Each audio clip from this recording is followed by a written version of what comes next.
But it's well won here, back by Fatima as they come forward with it. This is the man there coming forward with it. It looks to be, let's see, it looked to be a tongue, but they lose possession as Foston trying to get hold of it, but he's robbed of it by Nunes, and he commits a foul, and it's going to be a free kick. The free kick sent upfield. Barnwell heads it down, and collecting it is Prince. Gets it to Barnwell. Barnwell back to his skipper, Providence, and it seems to be a handball. The ball hit him and rolled up onto his hand, and immediately the assistant referee on the far side signaled that it was going to be a handball and a free kick for Fatima. It's a wonderful shot of the Easley Crawford Stadium from our drone as that ball is played to Hospitalis. He sends it in field and it's headed away. It's going to be a throw for Fatima. Coming up to 9.5 minutes. No goals yet here in this second semi-final. The Coca-Cola Intercol second semi-final. The winner will meet St. Benedict's, who were easy winners against Signal Hill by 4-0. I think these are the areas that Fatima College can hurt Trinity East. Right side, those crosses coming from Hospitalis. Got to find ways to prevent him from getting that service. He does have an accurate center. Well, here is Foston. He's not giving up possession. It's played to Hill. Trying to get it over to the far side where Prince was, but still, this is Figaro. Figaro running through the field now, looking. Oh, that's Foston. Sorry, I should have known it was Foston because the kind of touches this young man has are excellent. He took it, got it on his knee, put it on his thigh, and kept going. And there was nobody to finish it off. The cross.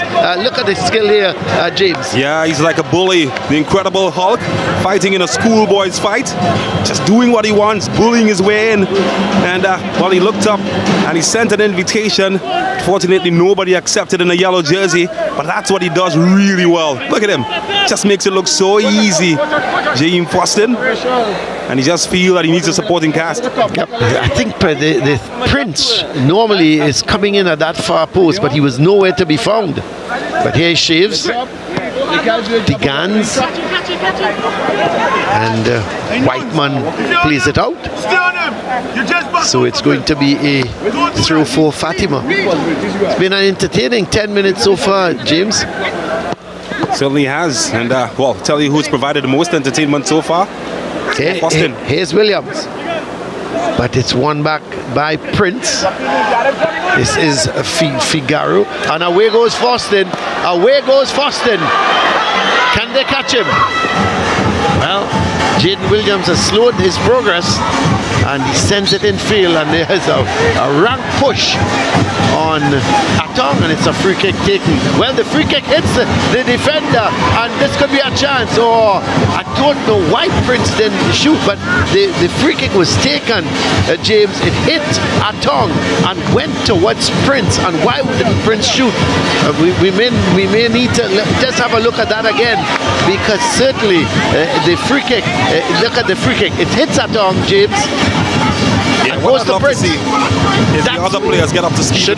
He's moving at 4G speed right now. Yeah. Everybody else, they're still in 3D. Well, they need to keep up, and if he can get a supporting cast, I think Fatima could be in trouble. Well, he should have. I can't understand why Prince didn't pull the trigger. He tried to pass it off and had a wonder, because he was sort of running onto the ball, and he should have had pulled the trigger. He didn't. Well, the drums are beating away here at the Easley Crawford Stadium. This is Figaro. Does well, but runs into problems. And Kroll plays it forward. This is Shaves in a tussle with Providence. But Providence plays it. He gives it away. Hospitalis. Gets it to Atong.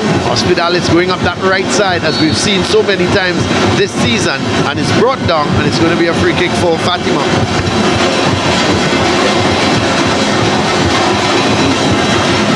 So that there was Hospitalis and was just barged into by Barnwell, and the ball played forward, the free kick, and it comes off of the Trinity East defender in, looks like the Barnwell, or was it Figaro, and it goes out for a right-sided corner. I think this is a crucial man here, Hospitalis. His service can deliver from dead balls. He can deliver if he is given time and space, and if he can work with his service and get into right positions, can nick something. Maybe Fatima. Here is Hospitalis. We see referee Hines just having a word with Jaden Williams, and this is not a bad corner at all, but it goes to Nunes. Nunes, is he going to look to cross it? He still holds it. He has to go all the way back, gets it towards Alcantara. He hasn't been in the game very much, goes wide there. That is Hospitalis, and the ball played. Is it going to be kept in? It is, and finally cleared away by Whiteman. So some pressure now being exerted by Fatima on Trinity East. Hospitalis, Atong gives it away, and Trinity East working the way out with it nicely. That's a good ball to that man Foston. He's looking to take on Nunes. Nunes is standing firm. That's good defending, and the referee is giving a free kick. Is it?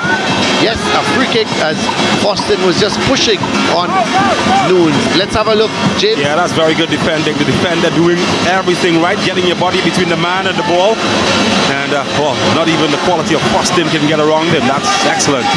But here's Williams. That's overhit, but Barnwell heading it right back. This is Hospitalis, but away goes Barnwell. Gets the ball towards Figaro and played downfield, and Barnwell can't get to it, and it goes out. It's going to, that was Frank Williams, sorry, playing that ball down the line to an overlapping Barnwell, and it's played out. So a throw for Trinity East. Barnwell looking for Prince, and this is Arthurton, finally gets it upfield. Digans plays it nicely to Atong, gets it to Nunes, keeps it in, plays it back to Atong. Alcantara, Hospitalis, sent it up that right side. Shaves has made the run, looking to come in field now. Looking to have the shot. I thought that was not the right thing to do. He cut inside. He should have looked across it. Maybe at the far post was Williams. In the middle was Bailey. He should have been looking to find one of them. But it's sent downfield by goalkeeper Dal Ripper, and Hill fighting with Nunes for it.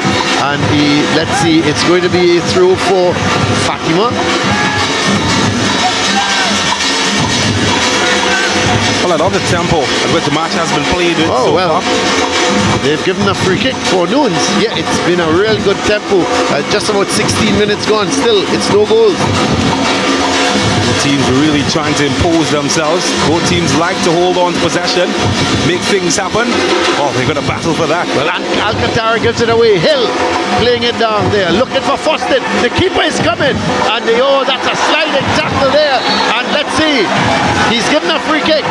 The referee, the Sea Lions, is given a free kick. Also, the assistant referee is waving his flag, and Edwards, he's got away with one there, not a booking or anything, but Foston, he came out, and that's the danger Foston possesses, James. He's quick, and if you play that ball through to him, he is going to be on his bicycle.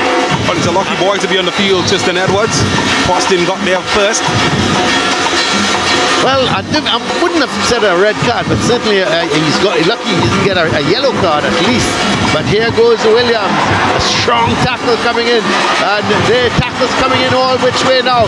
This is Foston sending it infield. Prince is in an offside position, and it's going to be a free kick. Whoa!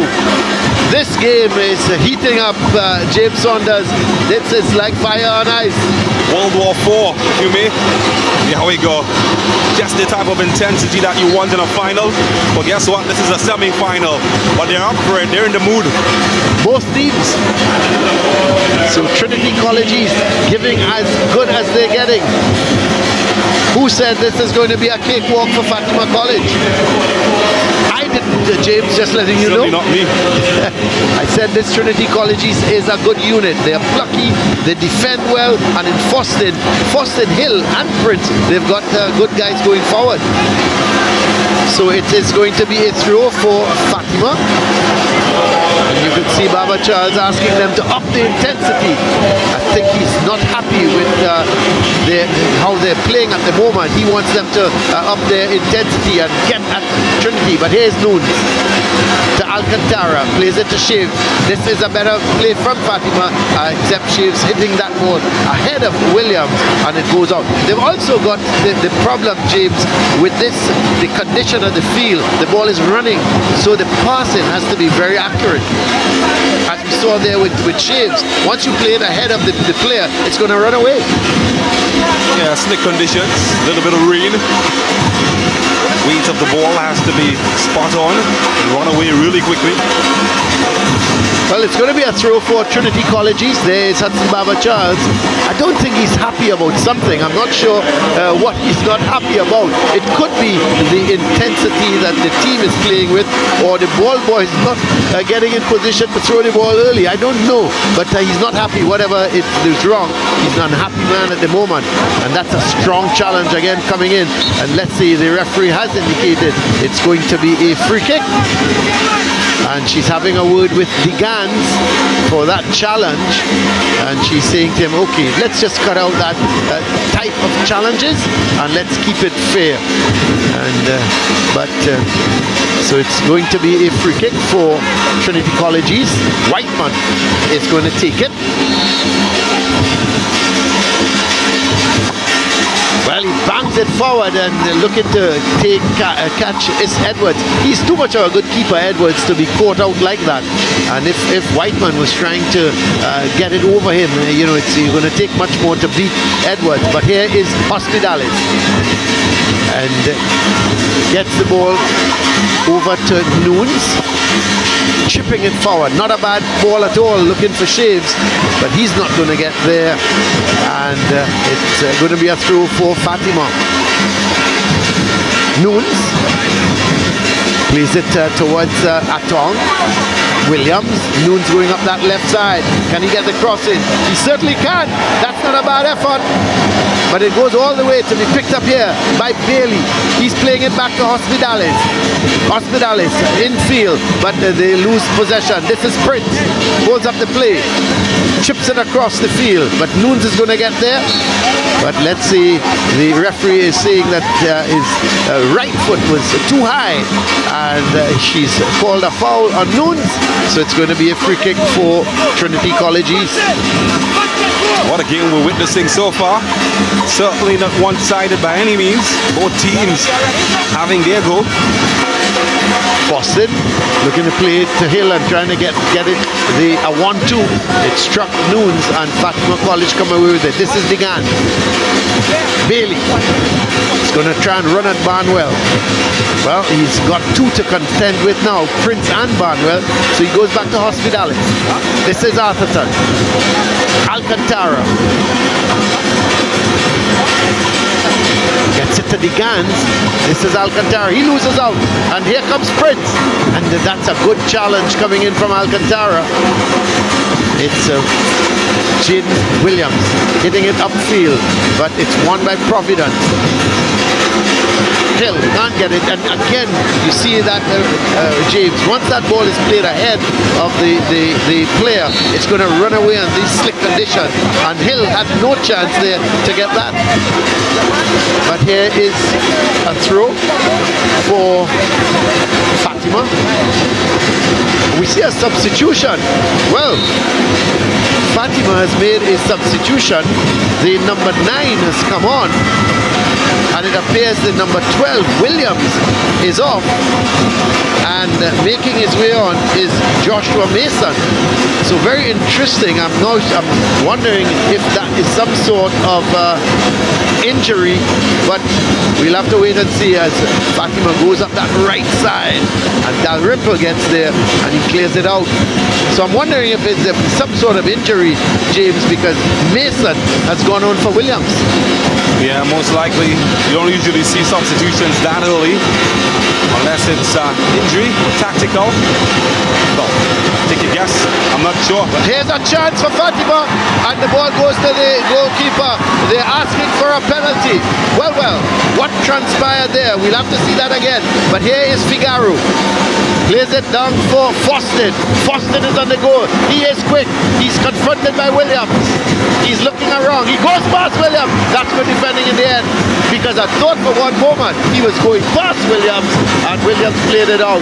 We've got a really good crowd here at the Hazley Crawford Stadium, and they're well into this game. But look at that. It was chipped forward, and he got there was Shaves getting around the defender Romero, and that's the challenge that came in from Providence, and he played the ball.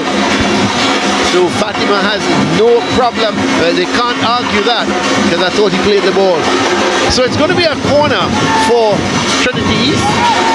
Foston is the man behind it. Sends it, but not a good one. It's cleared away by Bailey. And finally, headed upfield by DeGan. It's with the shot again from distance coming from Romero.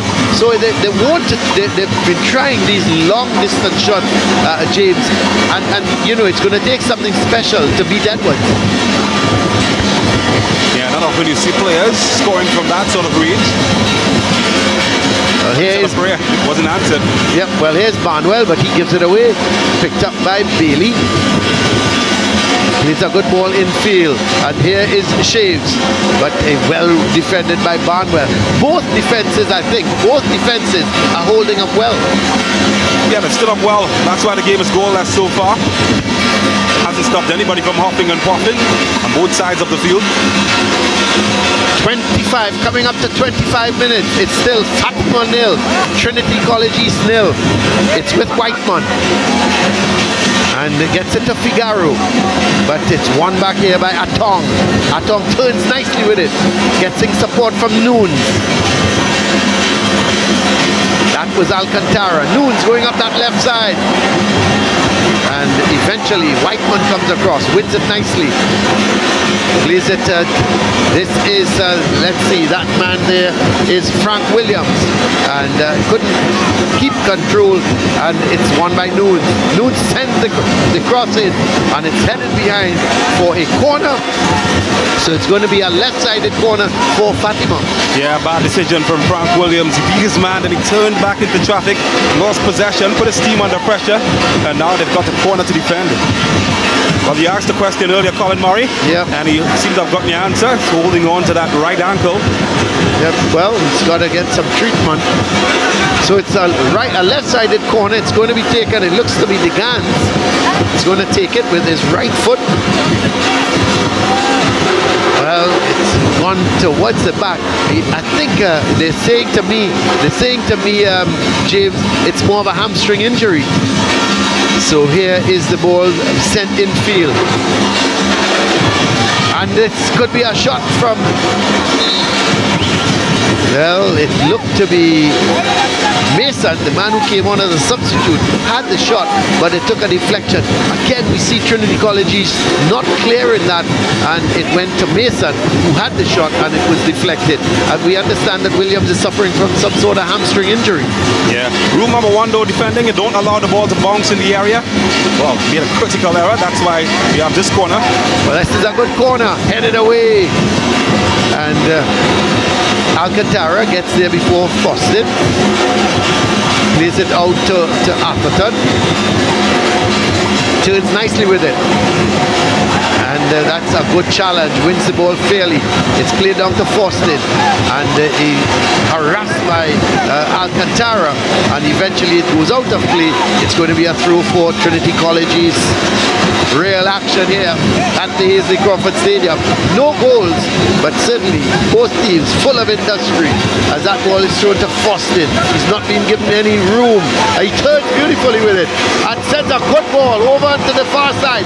Prince has to give chase. He's been confronted by Hospitalis, and Hospitalis does well, but it goes to Barnwell. Barnwell chips it in field there, looking to get that man going in that is Frank Williams, and Barnwell back in possession, being confronted by two defenders, and eventually Hospitalis is going to play it up the line, looking for Mason, and let's see, he can't keep it in, or does he? He does. It's a real tussle going on out there, and eventually it goes out of play. The referee says it's going to be a Trinity College East throw. Sent downfield. This is Hill. Figaro having another go, but a wild one really came off the outside of his foot and has gone for a goal kick. So they're looking to take shots from distance. Again, we see another one,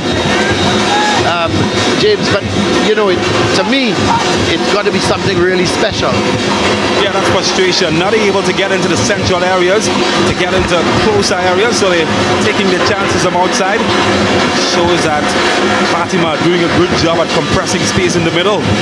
Well, the ball is played upfield. This is Shaves, and it's won back here by Providence, and it's going to be a throw for Fatima. 29 minutes gone, no goals yet, as Hospitalis. This is the Gans. Well, it's the bug has got to Fatima now, because the Gans is taking a shot from I would think about 30 meters out, and really and truly was a nothing shot. But this ball played towards Manuel, he can't control it, and Fatima has it through.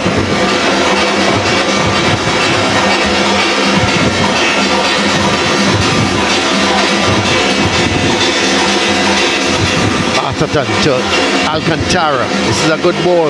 Atong has a shot, and goalkeeper Dalrymple struggled with that one.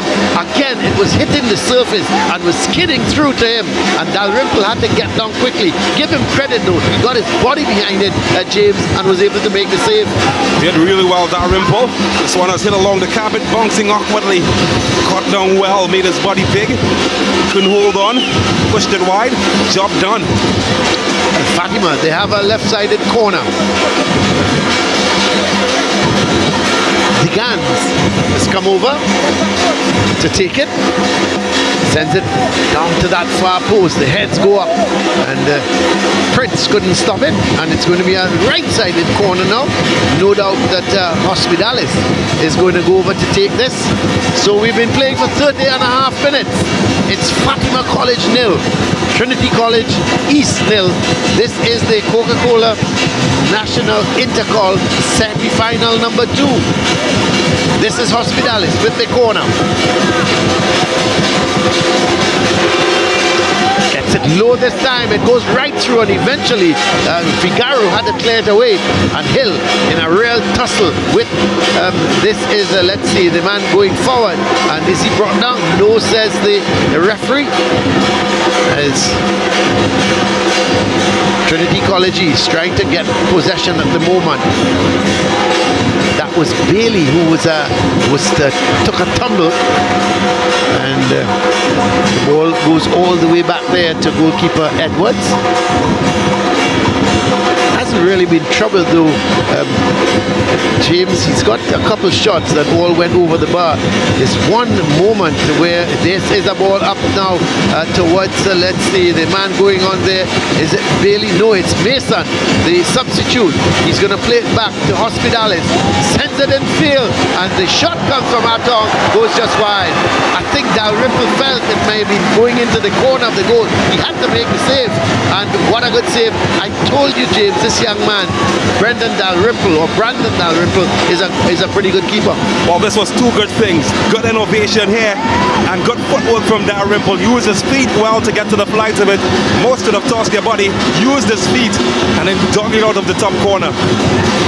Well, the corner is taken by Hospitalis, and Prince giving chase, but can't get the better of Alcantara, but it comes off of Prince, and it's going to be a throw for Fatima. Alcantara gets it to Williams, It's a good ball over to the far side towards Hospitalis. The Gans goes all the way back there. This is Arthurton. Hospitalis.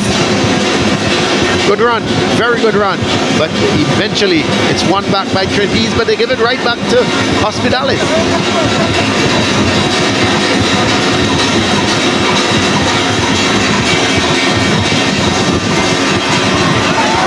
Hill comes away with it. Tries to get it down to Foston, but it's won by Nunes. Nunes going up that left side nicely. He's playing 1-2. Here goes Nunes again. But Whiteman, that's excellent defending on the part of Whiteman. Just got his body between the ball and Nunes and was shielding it from going out for a goal kick. That is excellent defending on the part of Whiteman. Yeah, what a canvas for an exotic occasion. Beauty all round the stadium and in the stadium.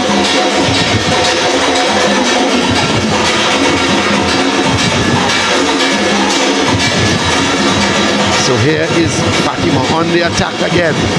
Hospitalis comes in field with it nicely.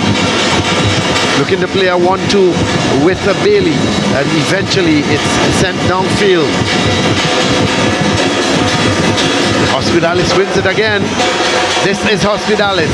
Get the ball played wide there from Shaves, and the cross is not a good one. Boston was having a little sleep, or else he could have got that ball.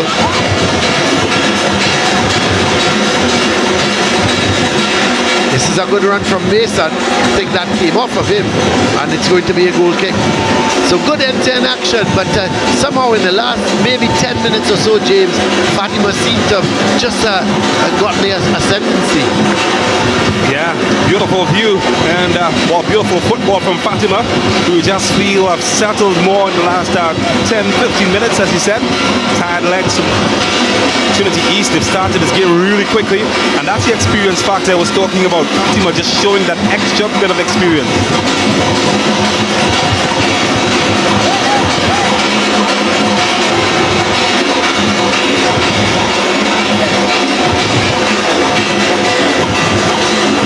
Coming up to 35 minutes, no goals yet.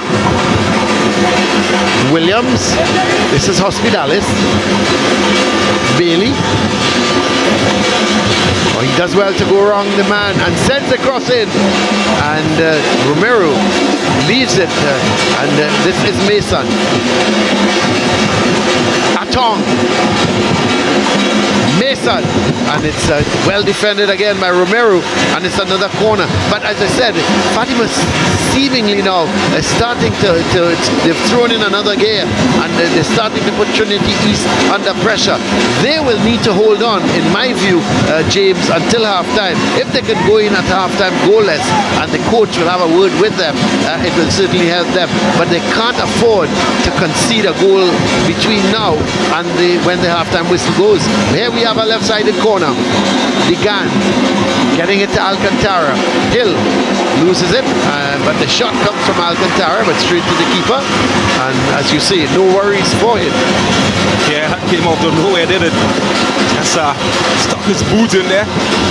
Struck it well.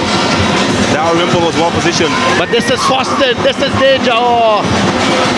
He took it on one foot, it hit the other one and went out. But as he was about to accelerate, a little bit of a mistake again. He's capitalizing a lot, James, on the mistakes some of the Fatima defenders are making, because he's got the speed, and there it would have been interesting if he could have controlled that ball, where he would have gone with it, and Edwards would have had to make a save. Yeah, I think he would be a tad disappointed with himself there, Boston. You could see it in his face, didn't it? In possession. Nah, he just took an extra touch and ran away from him. You can see when he retreated to make that tackle to retrieve it. He has very high expectations of himself.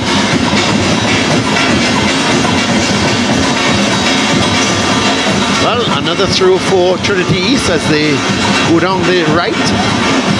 It's been a very good competitive game, even though you would have to say Fatima has a slight advantage.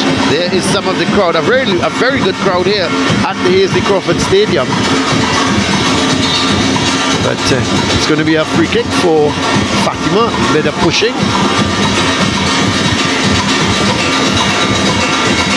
So So Williams takes the free kick, gives it to Atherton.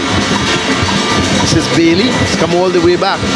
Sends a long ball there towards Shaves. The goalkeeper, Dalrymple, was coming out just to maybe play a sweeper-keeper.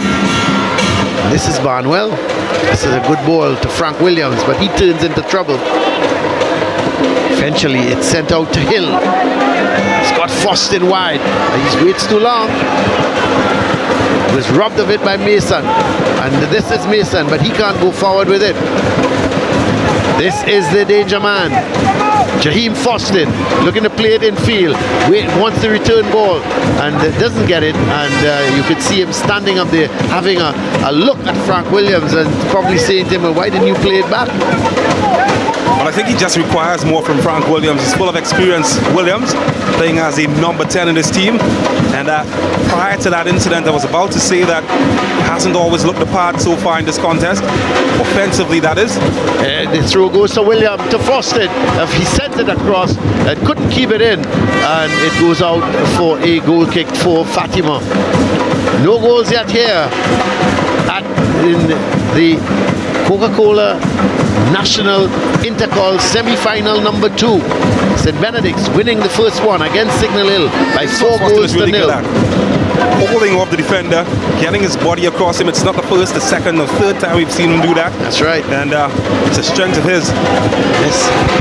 And once he does that, James, and he's able to turn the defender, he uses his speed, and he's got loads of that. It's going to be a free kick for Trinity East.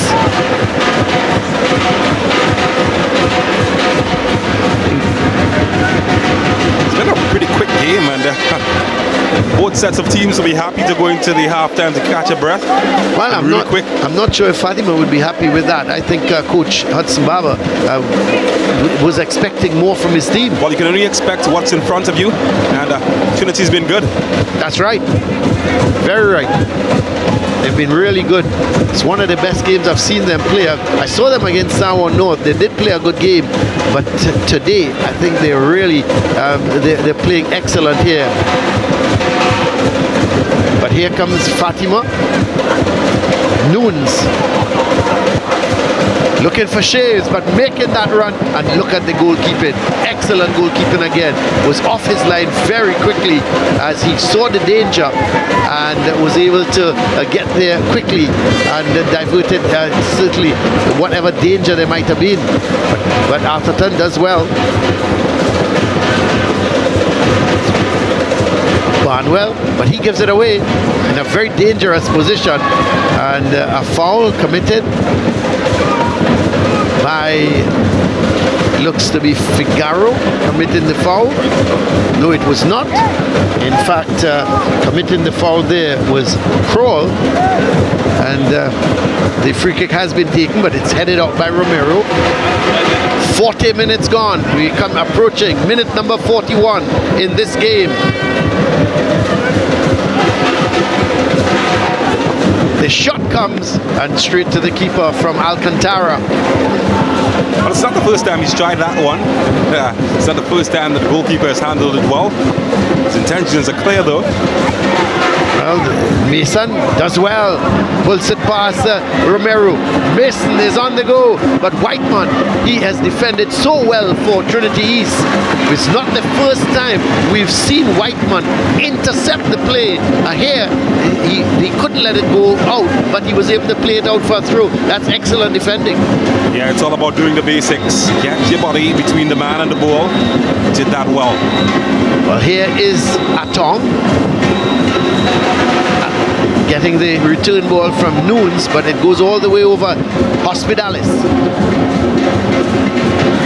Frank Williams. Barnwell is on the go, but he's pushed it too far ahead of him, and Hospitalis intercepts. Atherton.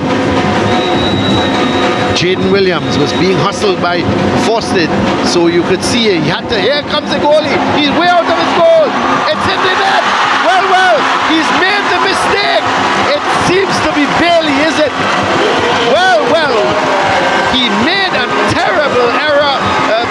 Dalrymple, we kept saying, what a wonderful keeper he's been. He tends to come off his line very quickly. Here, he made a judgment error. James. He tended to leave his line far too early, and Bailey was there before him, and it was an empty net. When you look at it, James, look, there were defenders on Bailey. There was no need for him to come. Yeah, I tried to anticipate the danger there, Bailey, and the defender just allowing it to bounce over his head, and he was caught in no man's land. Tell you who doesn't make mistakes, that sharp shooter, Christian Bailey. He's been instrumental in getting Fatima to where they are, and in crunch time moments, well, he doesn't disappoint, does he? Well, this is an awful moment for Trinity East to give away a goal here at this time. We are looking now at in the 42nd minute. They have given away that goal, and it was not the right time. The ball was played out to Bailey, and you could see there was a defender on him. Providence was near to him, and you know there was no reason for Dalrymple to come out. I think it's a combination of both. Providence getting too close to the attacker, just allowing the ball to bounce behind his head, and by the time he recovered, it was too late, and the goalkeeper caught in no man's land. It's a bit of both. Both at fault for that one. It's a bad time to give away.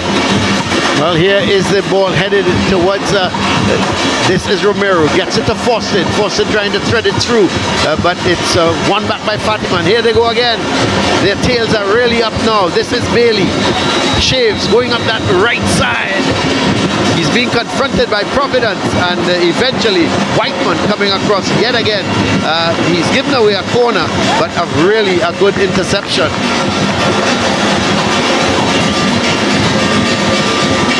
So we have about 40 seconds to go in this half, and we understand that there'll be 1 minute of added on time. And what a difference a goal makes. It changes the dynamics of the game. That's right. And also it changes your team talk as well. Here is Nunes. Is he going to look for the shot? No, it's picked up here by Trinity East. They're coming forward with it. Prince. Oh, that's a solid tackle from Atherton. And headed not out of danger.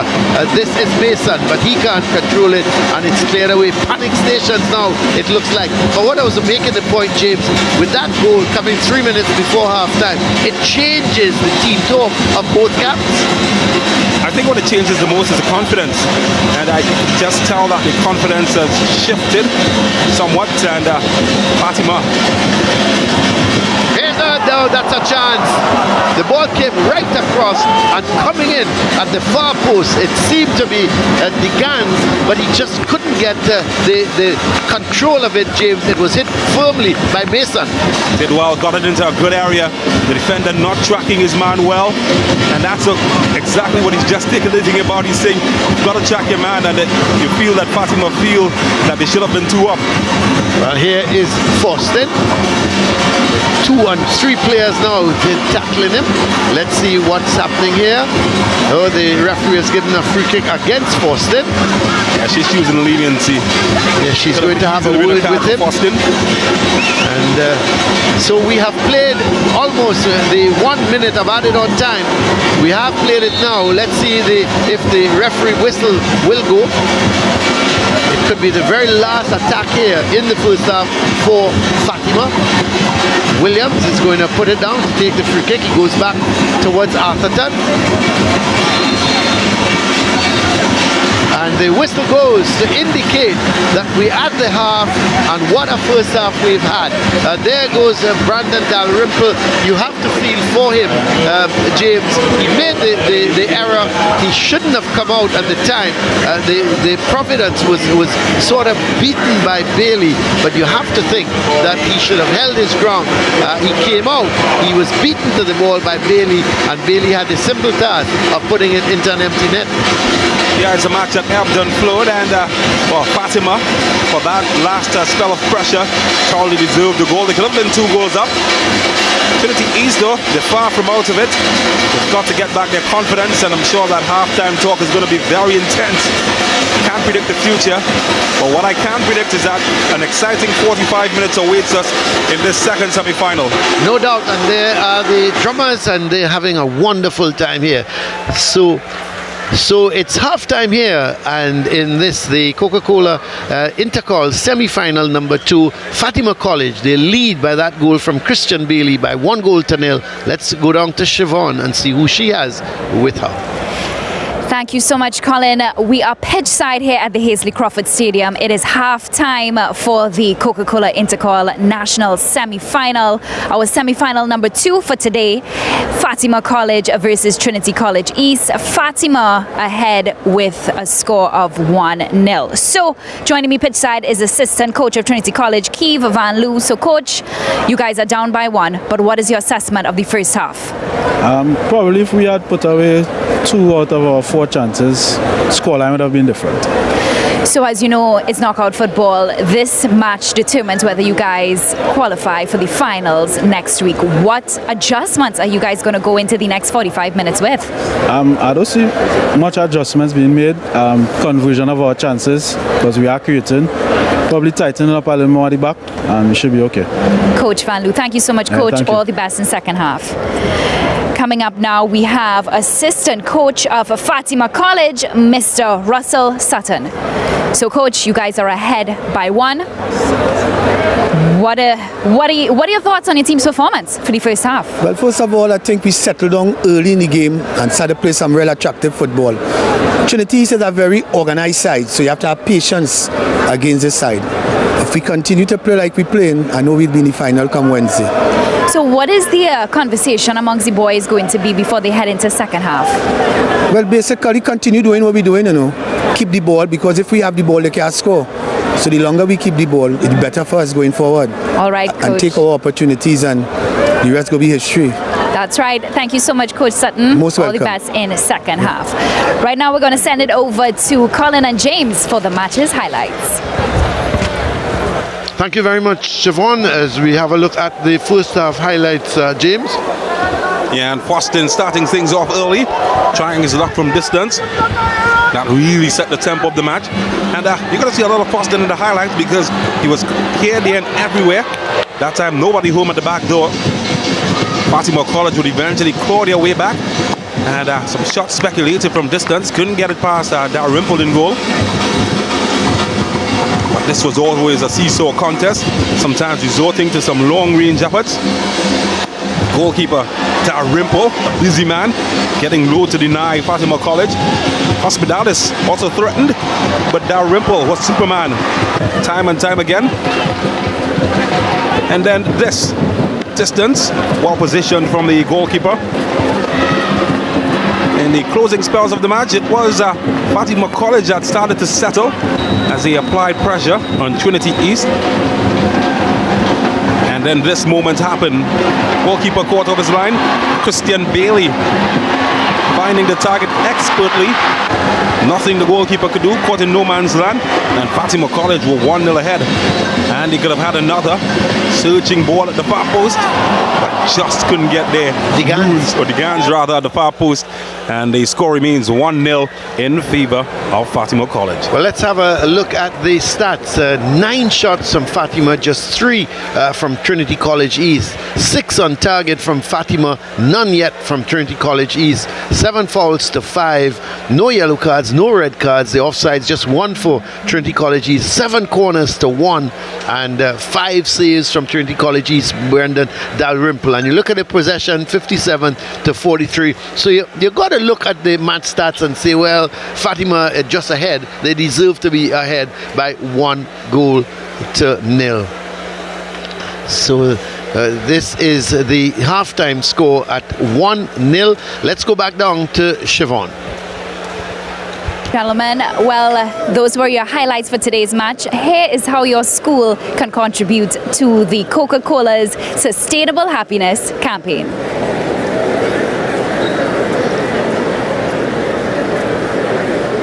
Here's how we use recycled plastic bottles to make our special edition Coca-Cola Intercol football jerseys. First of all, the plastic bottles are collected and packed at the recycling center before being shipped to the processing factory. Next, the plastic bottles are melted into white round balls. These plastic balls are then crushed and spun through a nozzle that creates yarn. The yarns are used to weave a polyester fabric. Finally, that fabric is used to make our special edition Coca-Cola Intercol jerseys that you and your school could win. So get collecting those plastic bottles and bring them to the Every Bottle Back Center at Charlotte Street in Port of Spain so you and your school can help create #sustainable happiness.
Welcome back here. It's we're getting set for the start of second half action as Fatima College, they lead by that goal from Christian Bailey in the 42nd minute to make it 1-0. But Trinity College East, they're not out of it because they certainly had a very good first half.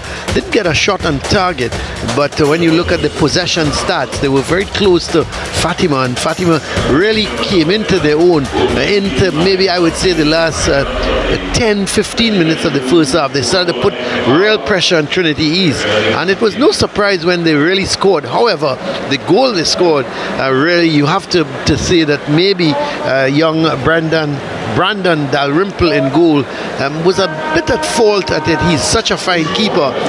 He just an error of judgment. He came out of his goal when Providence was just on Bailey. So Bailey was being harassed by Providence. Dalrymple came out of the goal and Bailey got to the ball before Dalrymple, and he put it into an empty net, and just like that it was 1-0. So we're getting ready for the start of the second half. The referee Cecile Hines is just about ready to start it as Shaves is getting it towards Alcantara. He plays a long ball looking for Bailey, but the man is Prince, but it goes all the way to Barnwell. Barnwell is playing it behind Fosted. Strangely enough, James, you're looking at Fosted. He's come over to the left side. On the first half, he was on the right. This time, he's come over on the left. A mistake by Barnwell. This is Bailey. Still Bailey. Gets it to Shaves. Shaves is going to look to go back to Bailey. He does well. Bailey not controlling it. And eventually, it comes off of Shaves, and it's going to be a corner. Sorry, it's going to be a throw for Trinity College East. Yeah, well, I expect that Faustin would be allowed that license to drift. He's that player that likes to drift into pockets of space between defense and middle. And if he can do that, he can hurt you. Well, here is the throw sent upfield there. But Figaro trying to come forward with it. But this is Whiteman. Does well. Gets it to Romero. Hill. Trying to go past Nunes. And this is promising, but Prince couldn't collect it. Atong to Digans. This is good from good control, good possession from Fatima, as this is Mason. Looking to take Romero for a run. Still Mason. Sends it in looking for the head of Shaves. And Faustin is away, but Hospitalis is going with him, and it's going to be a throw for Fatima. Well, just as I suspected, Faustin has drifted onto that side where Hospitalis is in an attempt to keep him home, not allow him to make those surging runs that he likes to make going forward. Yeah, that's probably one of the reasons they've switched him over to the left side. Hospitalis tends to go forward, and the thing is, if he goes forward and a quick counter, who knows, Faustin may very well be able to capitalize on it. But here's Faustin. Williams not clearing it as well as he would have liked. Figaro gets it into Faustin, and let's see, a yellow card being given to Alcantara. Yeah, he's been a nuisance Saturday, Faustin. Alcantara, this time about, just not allowing him to do what he likes to do, pulling him down to the ground. You know, he gets penalized for it, isn't he? Cecile Hines right on spot. Yeah, if you're going to do something like that, James, don't do it in front of the referee, do you? At least not 2 yards away. Well, it's going to be a free kick. It's Whiteman over the ball. Section of the crowd there. A very good crowd here at the Hasely Crawford Stadium, as Whiteman sends it too close to the keeper, and Edwards is going to collect that very easily and bowls it out towards Mason. So Mason going down that left side sends a deep cross, but Dalrymple is going to hold on to that. Yeah, Yeah, I saw it all the way coming. Dalrymple, good footwork, getting back into position. It's the drums again. The gentleman there look like Kerry Gibbons, isn't it? But here is a chance there. This is Prince. Oh, he stopped and he's having the shot. Oh, he scored! It's 1-1. My word.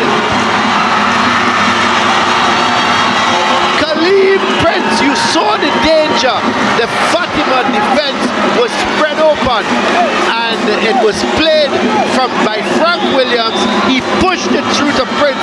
I thought he lost the opportunity when he turned back there, James, but he buried the shot. What a good effort. That's made by Foston, executed by Prince. What a royal shot that is. Edwards at full stretch. Might have gotten a fingertip, but the power enough to beat him. Looked behind him, was a horror show. Ball bouncing into the back of the net. And I said this contest wasn't over. It's certainly not. From 1-1. Game on.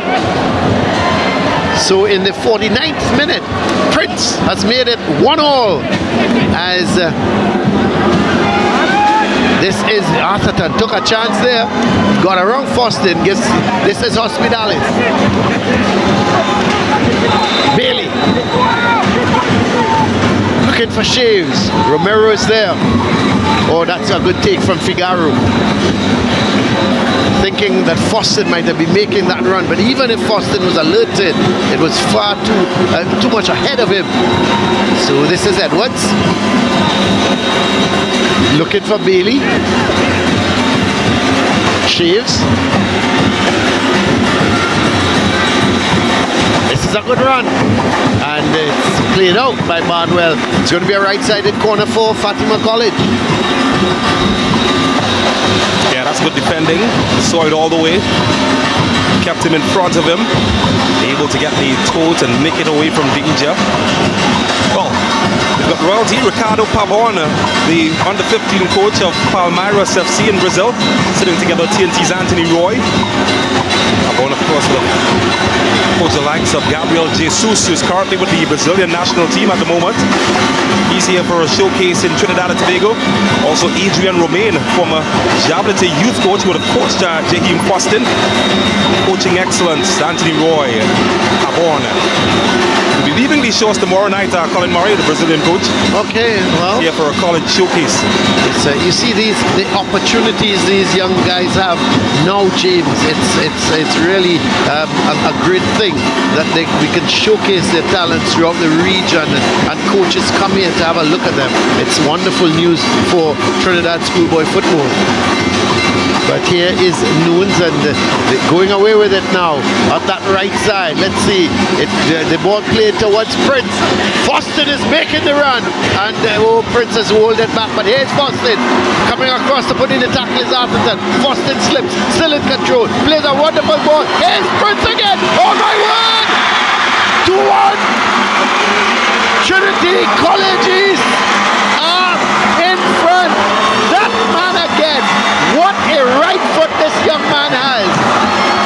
Let's tell you his name. Khalid Prince. Let me repeat it, James. Khalid Prince. He has buried that one as well, but it was all through that danger man, Foston. He came inside, pushed it to Prince. Again, Prince settled it and banged it home. Well, they say in the jungle, the lion sleeps. This lion is wide awake. Jaheim Foston crafting the opportunity. And look at this from Prince. This is perfection. Just finding the right angle, choosing the right pass, Foston. And what about that for an execution from Prince? They can celebrate. They feel that they have pulled themselves right back in this contest and are within a shot of winning. Well, boy, oh boy, what a turnaround we have here at the Hazley Crawford Stadium. Trinity East trailing 1-0 at halftime. We have now played just about 8 minutes into the second half, and look at Hudson Baba's Charles' face. He is not a happy man, James Saunders. Well, it's exam time in secondary school circles, but he's got more questions to answer than any of them. At the moment, Hudson Charles, he's just seen his side give away a 1-goal advantage. Well, this Trinity College East team, boy, you can't never underestimate them. You can never doubt them. They are a plucky team.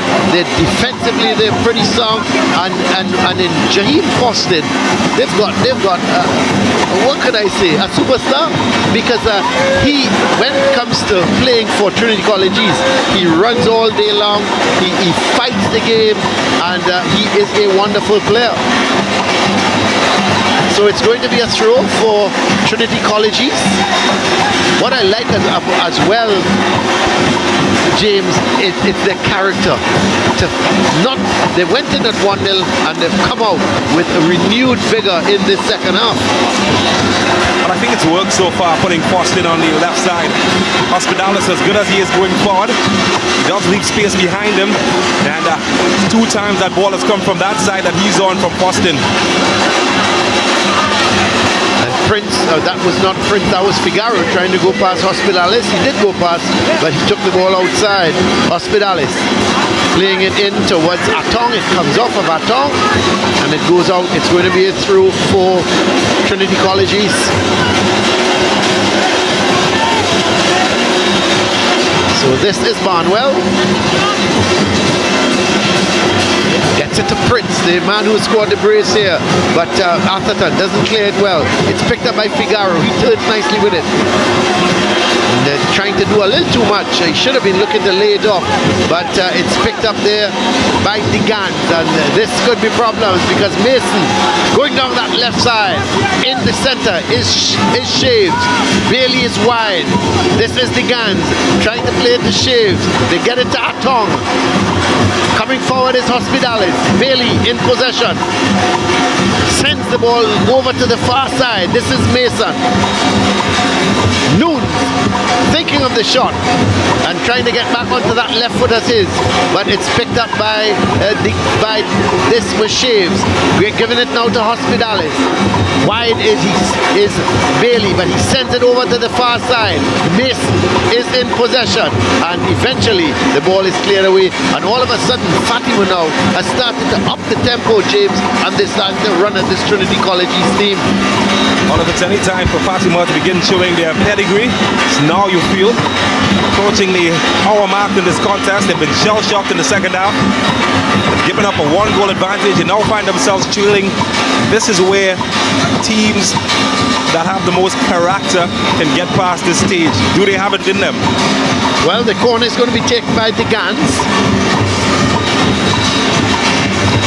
There is 5 Fatima players in the box, and it's going to go out, so it's going to be a throw for a wasted corner from the Gans there for Fatima, and it's going to be a throw for Trinity College East. Barnwell is going to take his time. Well, he suddenly runs because he sees that Foston was in a position, but it's robbed by Hospitalis. This is Hospitalis. Sends the ball across. Dalrymple, oh, he drops it, but quickly recovers. What's football without a little drama, Colin Murray? I had to give you something to gasp about. Foston couldn't collect that, and it comes off of him. So it's going to be a throw for Fatima. So there is the coach, Dwayne Davis. Must be a very happy man now. His team has come right back in this game. And this is Atong. Oh, that looks like a handball. It's a penalty.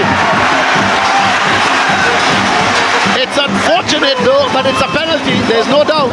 The cross ball came over, it hit Providence on the thigh and then onto his hand, and Fatima have a lifeline, James Saunders. Well, Shonda Rhimes, show yourself now where you're hiding. Only someone of her ilk could write a script like this. Look at this, Fatima College. What a twist. Yeah, we go on the touch as well.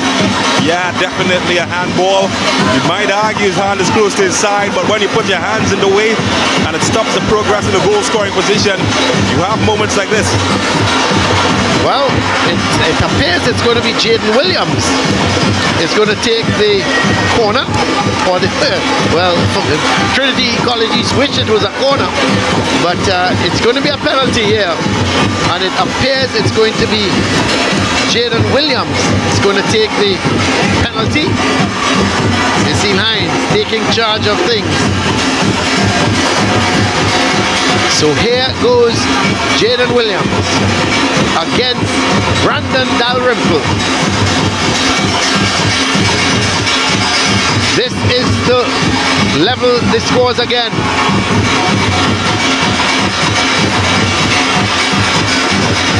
This game is far from over.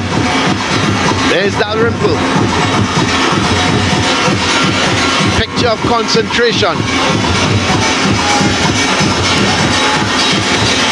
Referee Hines blows a whistle. Here's Williams. He bangs it home. The Fatima fans in the Hazley Crawford Stadium go absolutely berserk because in the 60th minute it's now 2-2. Well, he must have Arctic blood running through his veins, Williams. He was as cool as anybody taking that penalty. Lots of pressure around, a chance to get his side back on track, and there we go. As cool as you'd like. Yeah, easy does it. I do this for breakfast. So, game on again, James. 60 minutes gone, and it's 2-2. What a game we have on our hands here.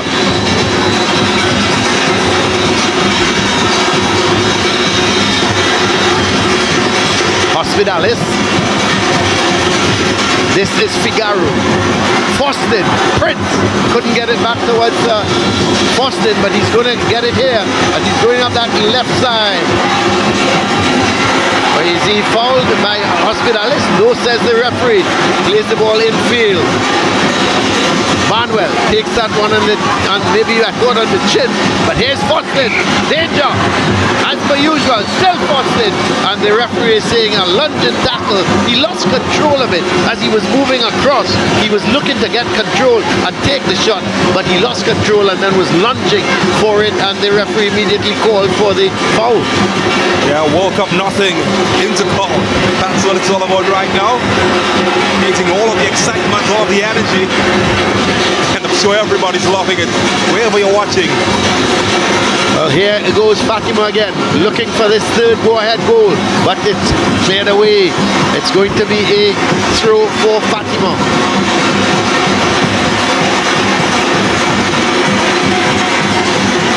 I think we're a little short on the ball, boys. James thought we could have had a few more, but here is Bailey, the man who scored the first goal for Fatima. Sent it across field, and it's cleared away by Romero. It's taken down by Nunes. He's going to play it back to his goalkeeper in Edwards. Atherton goes back to Edwards. This is Jaden Williams. Nunes. That's a good ball to Degan. Going down that left side is Degan. Not a good ball.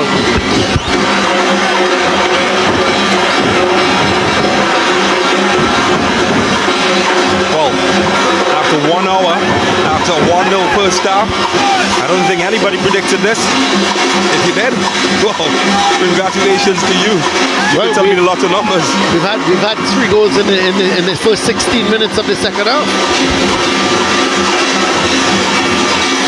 Well, here is Nunes getting it to Alcantara. Hospitalis. Well, that's a wasted one because he was sort of backing away and still went for the shot. He was never in control of it. There is Jesse Hospitalis. It goes out and it's going to be a goal kick for Trinity College East. Well, you can just imagine if the semi-finals is as we're seeing at the moment, how crazy the finals is going to be. Whoever joins St. Benedict's in the final. Yep. Well, there's a clash of heads there. The referee is going to call. Foston was trying to get the ball. I believe it was Foston, and clashed with Atherton. Atherton goes down. And let's have a look at this, James. Yeah, they go up together. bit clumsy. Atherton does get there first. Austin a bit late, but he was already in his motion. No malice intended. Atherton just coming out worst of the two. Concussion rule, he may have to leave the field. Atherton might return, but he did take a good knock as well. Well, you have just seen his son put the team back on level pegging for Stephen Williams. And now it's all to play for either of these teams. We hope to see Atherton back on his feet. I know his father is somewhere here at the stadium. He's always here every single game. Speaking about fathers, the father of that man, Jaheim Fostin. Wow, he's a proud man wherever he is. Fostin, of course, was the top scorer in the under-14 Youth Pro League season back in 2018. He scored 12 goals on the San Juan Jablete team that made a clean sweep of the competition. And his team included one particular player, Lyndon Sween, as part of that team. Yep, that's right, Lyndon Sween. Well, here's Atherton. The good news is Atherton is making his way off, and you know, he should be all right. And let's hope that he is, and he's able to get back on the field. Well, the referee, she's given a bounce ball because she said it was accidental, but here's Fostin. Chips that ball, looking for Prince. It's headed on. This is Prince now, actually. He was looking to play towards Figaro, and it was headed back across goal, and Prince was coming in late, and we'll have to look at that again. But here's Fatima on the go. It's played into the Gans. The Gans is going to go towards Mason. That's a tough challenge from Whiteman, but it's Mason in control. Coming in field with it, and he loses out, and the ball is picked up, and here goes Fatima up that right side. Williams is coming, and that's a good challenge. He won it fairly. He was just in time, but it's sent up forwards towards Prince, and the ball is won, and it's played out. It's going to be a through for Trinity College East. But what action we've had in the last couple of minutes as well, James. Yeah, it's a lot better than that Wakanda movie that I looked at recently. There's action end to end, and I paid $50 for that last one. It's only $20 to come in here.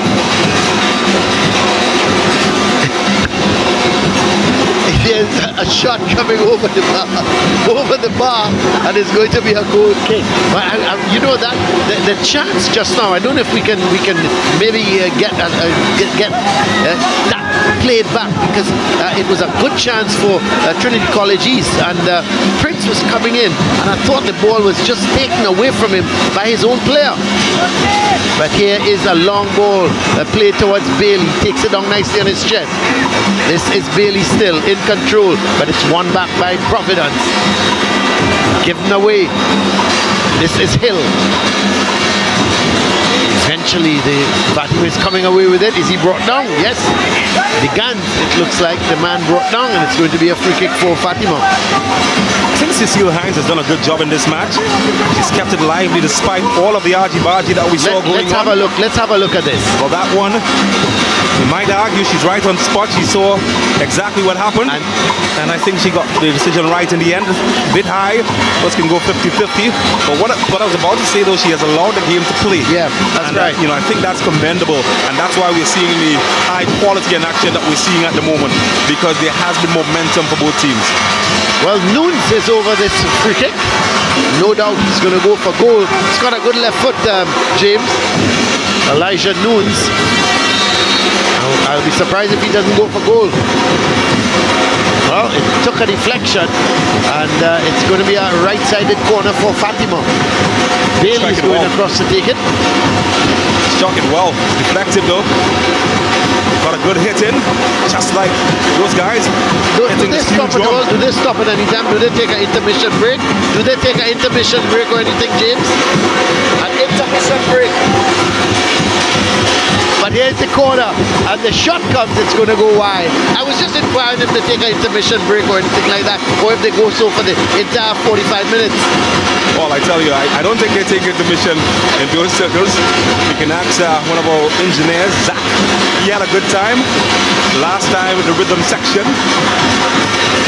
Well, everybody's having a good time when those guys beat them like that. Well, here is Romero. Plays Plays a good ball to Figaro. Figaro does very well, but he's running himself into trouble. Mason doing well, going down that left side, looking for some support. Figaro plays a good ball towards Prince. Prince sending it for Boston, but it's too close to goalkeeper Edwards, who's come out at the edge of his box. This is Hill, but a player down at the moment, and referee Hines has stopped the play. Looks like a bit of cramp, isn't it? Yep. Yeah, he's going to get that stretched out. It's a very, very good game. Figaro. He's had a really good game, Figaro. He's been, I don't think there's a blade in this grass and this outfield that he's not covered.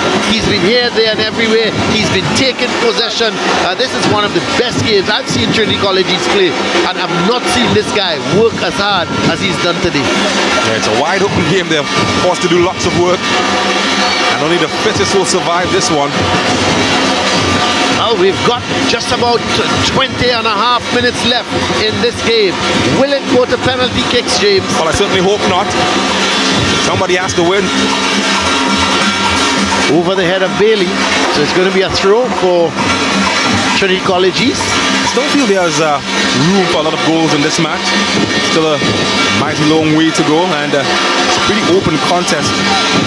What I thought that Fatima did really well coming down to the end of the first half, they started to control the tempo of the match. If it remains an open contest, Trinity East are right in it.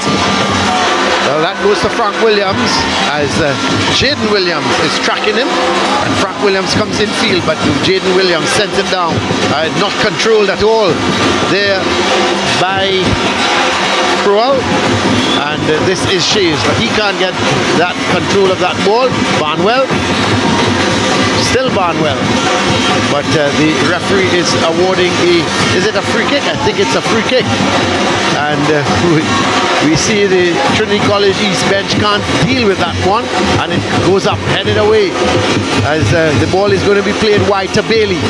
Is the cross going to come? This is a good looking cross, headed away, as Mason trying to get the possession, but the player down in the box, it looks like Shaves at the moment, he is down, and Barnwell bangs it away as Shaves is still on the ground, and just on the penalty spot there is young Michael Shaves. That's the last man you'd like to see lying on the turf. Actually, it's not Shaves, it looks like the Gans. It is the Gans, and similarly, you can get your goals. Yeah, it is the Gans. One of the experienced campaigners out on the pitch for Fatima College as well, the Gans.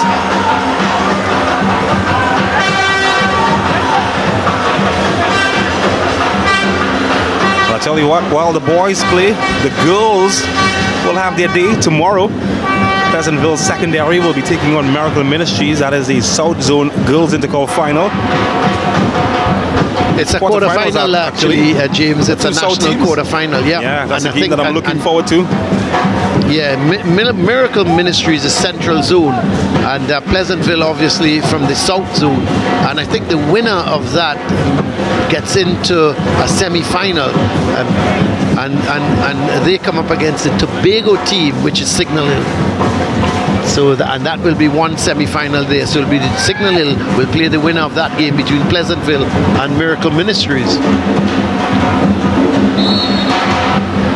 And Holy Name Convent, the North winners, will play Five Rivers Secondary in the other semi-final. So it's interesting here. Miracle Ministries, they are doing well because they're boys team in the playoffs for the championship division, and now the girls team are in the Intercol as well in the quarterfinals. But here is a ball played over to Foston. Is he taking this in his stride?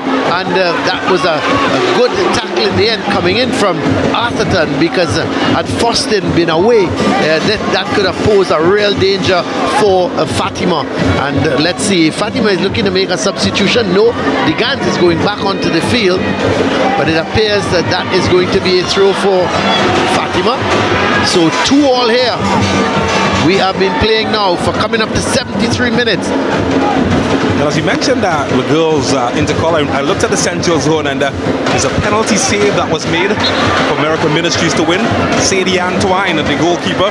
And I remember when we were doing the central zone final, she was one of the ball girls at the side of the field. That's right. And we spoke about her. Yeah, you're quite right. Here's the ball headed out and a bit of a pushing, and I think it's going to be a free kick. This is a dangerous position here because it seemed to be Hill was, yes, it was Ricky Hill. He backed in towards, let's see, the man dong is Atong, but he was going up for the header, and all of a sudden Ricky Hill came from nowhere and just barged into the back of him, and it means that Fatima College now have a free kick here, James, and this is in a very dangerous position. It's dead center of the goal, just outside of the D. Yeah, it's a situation where they can perhaps craft something. Perhaps a bit too far out for a direct effort. But again, you never know. It's difficult. Most dead ball kickers will tell you, the ones that are dead center.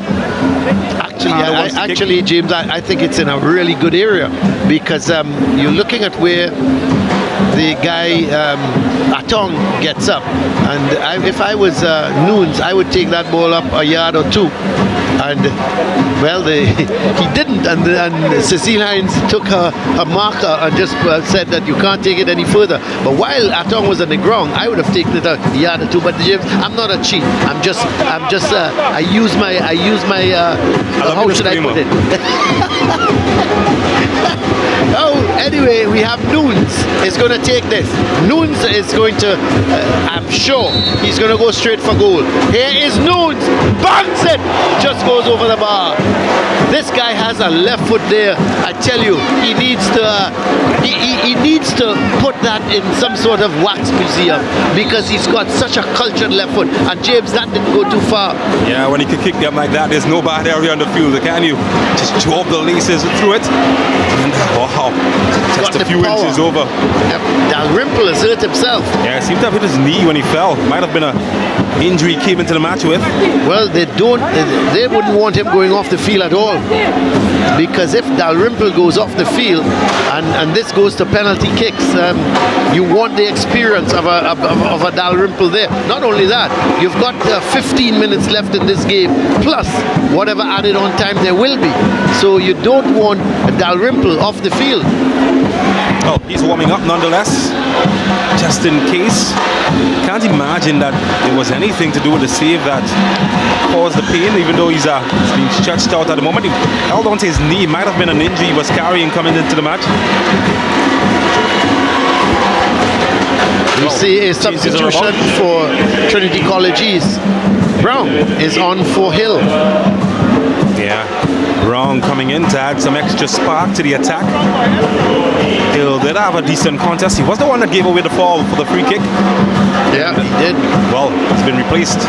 Look at this, that replay. He banged it, and that could so easily have gone into the top corner, and there was Dalrymple diving away. He wasn't to know that ball wasn't going into the V, and he hurt his knee, as you rightly said, when he was diving to his left. Yeah, concerned faces.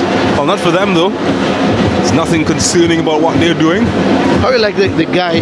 How you like the guy who's sitting on top of the drum? Watching him, James. Watching the movements. You think he got moves like that? Well, let's have a look at some of the goals, James. The first one from Fatima Bailey. Yeah, Bailey getting the first one, just getting ahead of everybody, catching the goalkeeper in no man's land. And then this. That was a really good shot from Prince. Yeah, and Jaheim Fostin setting it up. And then another one. Well, a photo carbon copy. Fostin to Prince, and well, the end result quite similar as well. Who says lightning doesn't strike twice? Then the unfortunate thing, you have to feel a little bit sorry for Trinity College East. It was a penalty because he handled the ball, but it came so quickly to him, and that Providence didn't have any other option, and it was a penalty, and it gave Fatima College the opportunity to equalize. And is Romero. Williams. Back to Romero. And Romero is being fouled. So there's Shave saying, well, I didn't do anything. Or Degan, sorry, saying I didn't do anything. But you did. You tried to pull him back. And once you try to pull him back, it means that the referee, who is right on spot, is going to give the free kick. Well, it seems that Barnwell is going to go over to take the free kick with his left foot. So this should be interesting. As here comes Barnwell, too close to the keeper, the head score, my word. Well, two players attacked that. Forston was one, and it appeared that the other one was spread. What a good free kick though, James. Yeah, home invasion at the back door, but William just got his body in the way, and that would have thrown them off, both Forston and the other attacker coming in there. And well, they're lucky to escape though, Fatima College. So here is Trinity College East. They seem to be coming back into this game as well, James. Since that equalizer from Fatima, they've started to open up the game more, Trinity College East. I think they're playing so well. It's the best I've seen them play. Because this Fatima College team is not an easy team to come up against.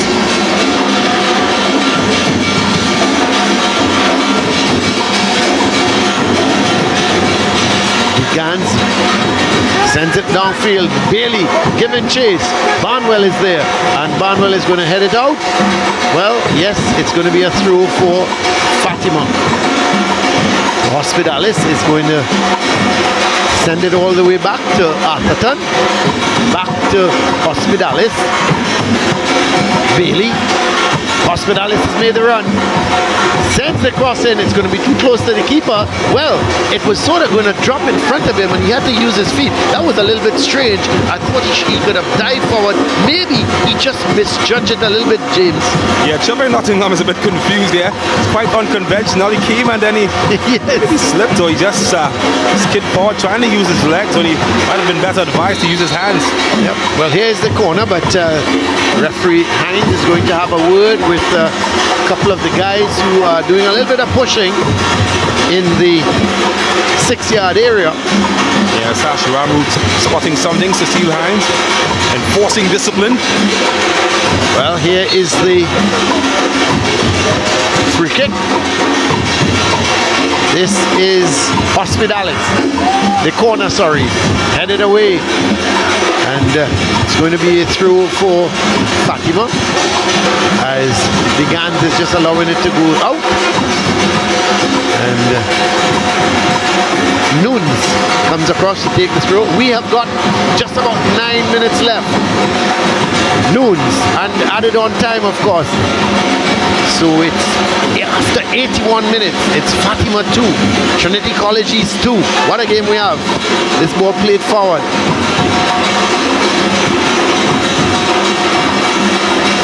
This is Figaro trying to get it up towards Forston, but this is Degan. Gets it to Atong. Wide is Bailey. He's going to look to take on Barnwell. Tries to go wrong, Barnwell. Barnwell has done well. Sends it out. It's going to be a throw for Fatima. Who can get the winner here? This is Hospitalis. Headed away. The shot comes over the bar. Well, it's a Richarlison kind of shot, James. Yeah, somebody's been watching Richarlison this week. Unfortunately, didn't get the execution as well as the Brazilian. But I told you who got the execution, the person who gets our SportsMax that moment. And, well, it is all about efficiency, isn't it? It's not always about style. Sometimes it's the simple stuff, even though it's not as simple as Prince made it look. Doesn't matter though. Did get that one in the 53rd minute to give Trinity East a 2-1 advantage, and also gets our SportsMax at the moment.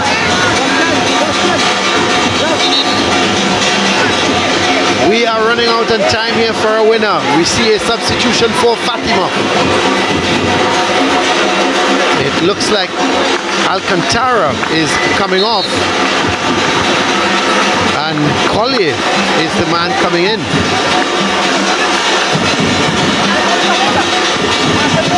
So Alcantara off, Collier in, but here comes Prince. Oh, he's robbed of it. And the ball comes all the way out towards Atong, but still danger, and that's a good challenge coming in from Atong. He goes down, and the referee has halted play. But there was Prince again, and he was he closed down very quickly. But he was just about getting ready, James, to pull the trigger, and he was closed down. Yeah, you got to get closer, not give him any room. And the Fatima College, they did quite a good job at that, although they did take some collateral damage. Here it is, just going in and just held up right here. That was the foul. I was hoping we might have seen that action with Prince when he was just about to take the shot, and he was charged down. But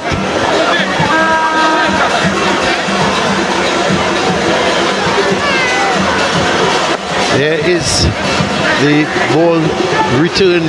There's a long shot there coming from distance from Frank Williams, really aimless. You're not going to score from there against Edwards, and it went out. This goal kick has been taken. We have 5.5 minutes to go here, plus added on time. This is Bailey, sends the ball down the field there, looking for Mason. Mason has gone into more, it seems like a striking position at this point in time, but harassed there by two defenders, and eventually Providence sends it out, and it's going to be a throw for Fatima College. This is Bailey getting it back to Hospitalis. Good run from Hospitalis. Atong to Bailey. Back down, Atong. Gets it across. Providence is there. Gets it out to Bailey. Bailey looking to chip it in field now. And that's well won here by Frank Williams. And it goes out. It's going to be a throw, let's see, for Trinity College East. Well, you can tell somebody's disgruntled.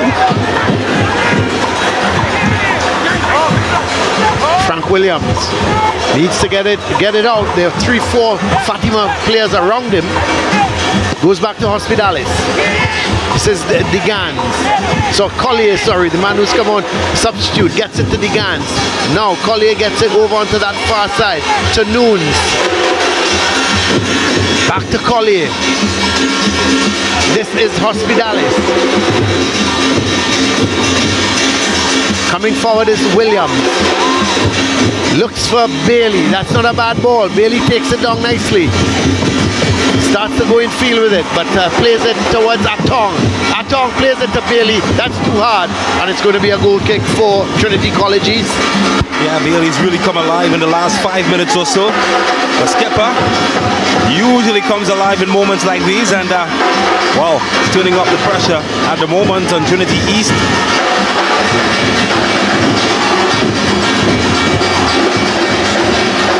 I think far and wide the best Fatima College player, in my opinion, Hospitalis, has been exceptional on that right-hand side, going forward and also defending as well. So this was the ball sent off of the Gans, and it's going to be a goal kick. So the clearance was coming from Whiteman, came off of the Gans, and it's gone behind for a goal kick. We have 3.5 minutes left, coming up to just 3 minutes left in this game, plus added on time. I would think with the injuries we had, we may very well get 4 to 5 minutes as that ball is played forward. And Hospitalis again getting there before anybody else, and it's played here towards Frank Williams, and it's banged downfield. It's going to be a throw for Trinity College East. Oh, he's got moves better than a lambada dancer, Frank Williams, and just glides past players, can't contain him legally. And And they forced into doing just that. Look at this. There we go. Yeah, I think it's going to be a free kick though for, yes, he was pulled down by Atong. And it seems to be a free kick for Fatima. We could very well have at least 5 minutes of added on time, James. So still time for a team to get a winner. I'd love for a team to get a winner. I don't think it's, some might say it's fair to decide that way to lock up the draw. The way that this game has gone, I think somebody deserves to win it in 90. There's Dalrymple. He very well may have a big part to play in this game, James. Brandon Dalrymple. Both goalkeepers, in fact. That's right, and Tristan Edwards. But what a match we've witnessed. Semi-finals certainly worth its value in entertainment. Well, here is the free kick from Barnwell, but it's won back by Noons, and he gives it away. And sandwiched in between two players, and coming away with it now is Atong. Plays it to Hospitalis. Hospitalis sending that ball down to Bailey. Bailey looking to come in field, has Providence for company, and eventually it's picked up by Hospitalis. And Hospitalis still has it inside, tries to play it in field to Atong, and it's cleared away. It's going to be a throw for Fatima. We have just about a minute and 10 seconds left in this game. We have, after that, it's going to be added on time. Still, it's Fatima 2, Trinity College East 2, as Fatima trying to get the winner, going down that left side, and Shaves is the man going down that left side. He's challenged by Romero, and let's see, is it going to be a goal kick? It is going to be a goal kick. We are in the final minute of this Coca-Cola National Intercol semi-final, and these two teams are yet to be separated, Fatima College and Trinity College East. We see Fatima making another substitution. It appears that Darius Jordan is going to come on. And I think that's in lieu of the expected penalty kicks. Could very well be. And Atherton is off. So it means that Jordan is going to go as a left back, and Noons is going to come in as one of the central defenders. Certain Hudson Charles has one eye on the penalty kicks, but he'll have a lot of time to wait for. Well, I understand that we have word, James, that it's going to be 7 minutes of added on time, and I'm not surprised. Yeah, you did call it. Lots of stoppages late in the second half. Lots of injuries. Here is Noons going all the way back to his goalkeeper Edwards. Sends that ball looking for Bailey or Atong. Atong does well, he takes it down, and it's picked up by Frank Williams, but he is being harassed there, and Hospitalis keeps it in, but he gives it away as Frank Williams looking to go forward with it. Hospitalis heads it, and eventually it's going to settle with Atong, and that's a strong challenge coming in from Atong, but it goes off of him and goes outside. It's going to be a throw for Trinity College East. In the meantime, Atong is down, so we may have added on time on the added on time, James, as we've been seeing in the World Cup. There are some of the fans, some of them look very anxious. Well, if you look to your top left, you'll see Atherton Senior in the cap, the black cap. Okay, that's father of Atherton, and just to the right of him, Ron Laforet, one of the best ever players. That's Ron Laforet. Yep, in Trinidad and Tobago. Well, there's the ball sent infield, looking there to get Frank Williams going. And coming away with it is that man Figaro, but he played it forward. Oh, that was Romero, sorry. And it's played all the way back now to Whiteman. Whiteman sends the ball to Prince. He's heading it backwards to Barnwell. That's well controlled by him. Barnwell sends it infield. It's missed, and then it's cleared away. Barnwell again, getting it to Prince. Barnwell going up the left side, and he's being harassed by Hospitalis. And can he get the ball in? He gets a corner. Or no, it comes off of him last, and a bit of good defending again by Hospitalis. Yeah, he's been my Fatima player of the match, Hospitalis. What a good shift he's put in. 92 minutes now. We have 5 minutes left before we go to penalty kicks. No, they've put in a shift as well. They haven't stopped cheering from start to finish. Well, this is Trinity College East in possession. The ball played forward, looking for that man who has come on as a substitute in Brown, but it's cleared away. So Trinity College East, they have a throw. They're going to take the time with this throw, because this is where they want the ball. They want the ball in Fatima's defensive third. Romero looking to go forward and he decides against it. So Romani coming in for Atong. This is Foston, and it's going to be a free kick as may have handled the ball. So Atong off. And Romani is on. Lots of tired legs out there. This is a point in the game that's very crucial. A lot of mistakes can occur during this period. They've got to be careful, keep their concentrations high. Hospital is playing that ball long, and luckily it was missed by Providence, and it was taken by goalkeeper Dalrymple, who was right behind him, and the ball set down again. And offside is the call. Yeah, Sash Ramrub had his flag up a long time. Just straight offside.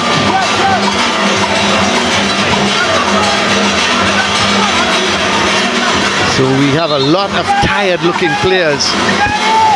Tell you what's not tired.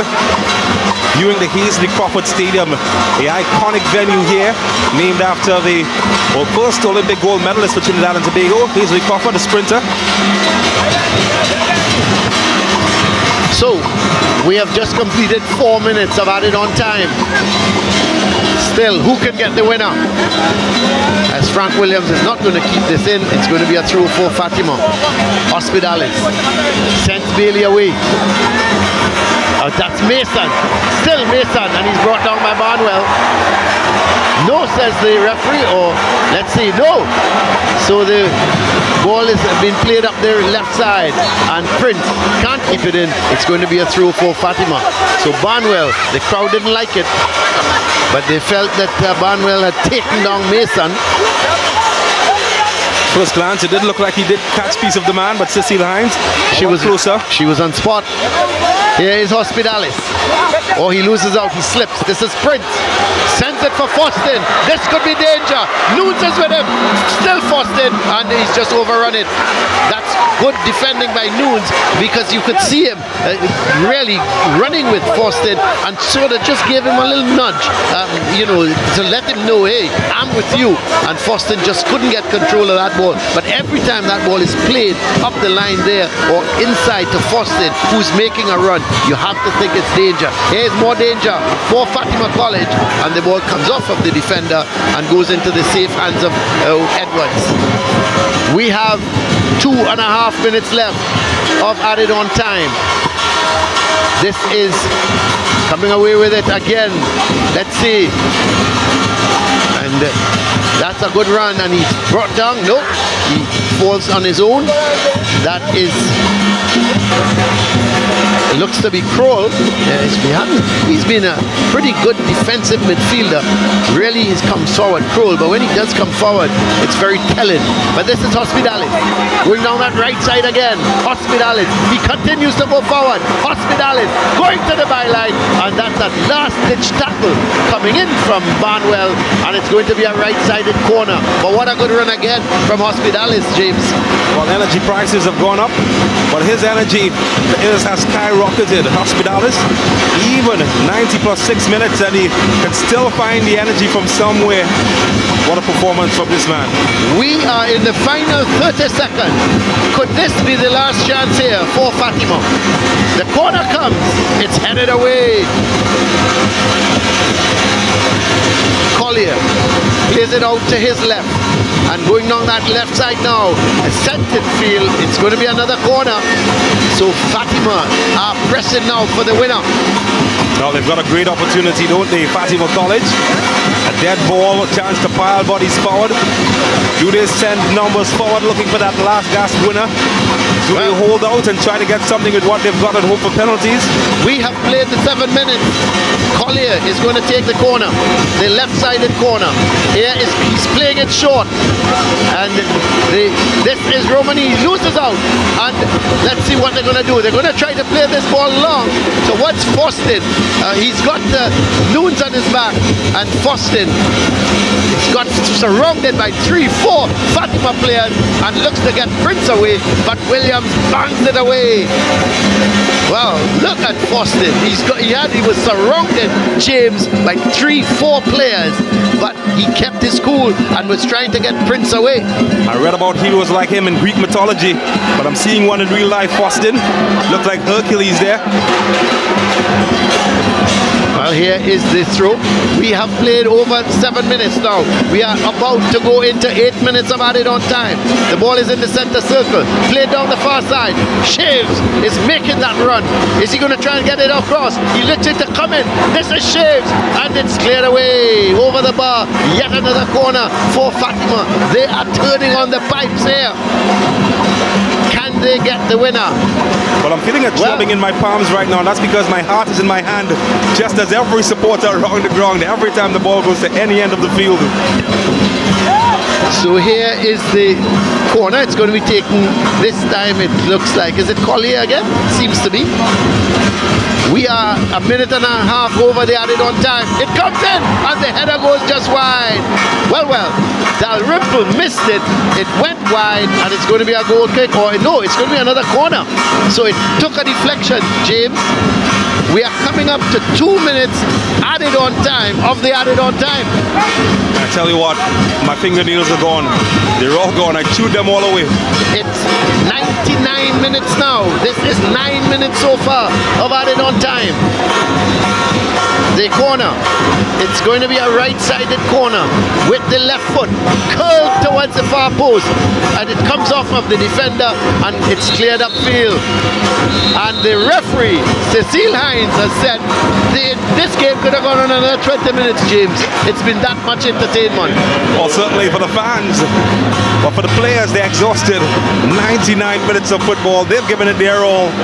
Now it's a chance of Lady Luck and some fortune mixed together to decide who moves forward.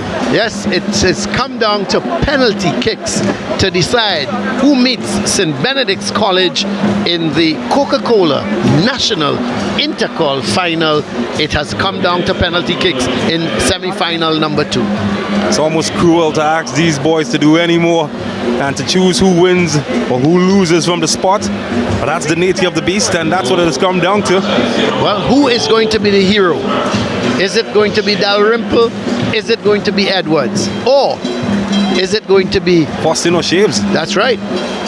There is Fostin. He's had a good match, hasn't he? Yeah. He is a super little player. And you know, the thing is, James, when you look at players like Fostin, you say to yourself, well, Trinidad football in the next few years should be on a good footing. You know, you just got to take these guys and keep the development process going and put them in an arena where they can continue their development and learn the game. Well, that starts with having a good league, and it's one of the issues, that transition from secondary school to the senior level. That's right. Senior league in Trinidad and Tobago yet to be restarted. And I think that's it's just doing an huge problem, injustice to players like Fostin and Shaves and company coming through.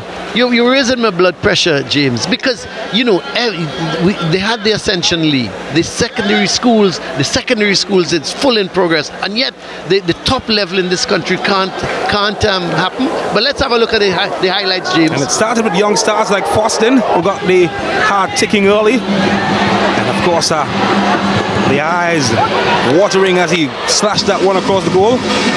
And then more from the boys from Trinity East as they came calling. Fatima College, though, they were in the party and they let everybody know. Dalrymple with the save to keep them out. And how about Hospitalis, one of the players of the match, in acrobatics from both ends. Hospitalis as well. Fatima College woke up second half and they started to get into the match. They started to control the final few minutes of the second half. Then this happened. Ball dropping in behind. Goalkeeper caught in no man land. And Bailey, the skipper, leading by example. And what a finish. As he's done all season. In a crucial crunch time, being that man. Then later on, they could have made it 2-0. Just couldn't connect at the far post, could he? Yeah, it looks like the guns coming in at that far post. Second half started, Fatima leading by 1-0. And then Trinity East, in the blink of an eye, forced in to Prince. And the rest, as they say, it's history. Getting a touch, Edwards couldn't keep out the power. Didn't he take that well? He hit it so well, just away from Edwards. And then it was lightning striking twice. Boston again, right decision, finding Prince. And again, doing just as he did before. You could be forgiven for thinking that was the replay. And 2-1.